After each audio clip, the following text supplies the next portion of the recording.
Hi, hello, welcome back to Orange Thoughts YouTube channel. Today's question is భగవద్గీతలో మొత్తం ఎన్ని అధ్యాయాలు ఉంటాయి? Option A 15, option B 17, option C 18, option D 19.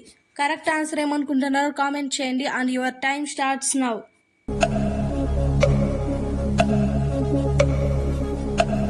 The correct answer is option C 18 అధ్యాయాలు.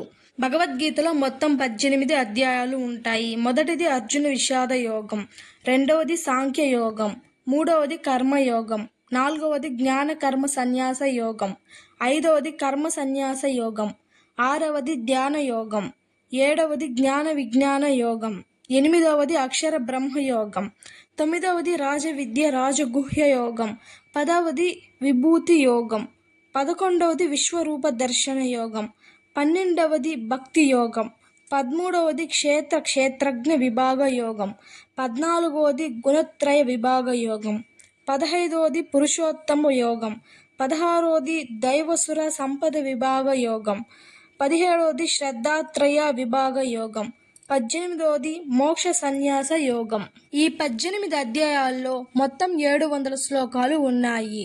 ఇలాంటి useful information కోసం మన channel subscribe చేసుకోండి. Do subscribe Orange Thoughts YouTube channel.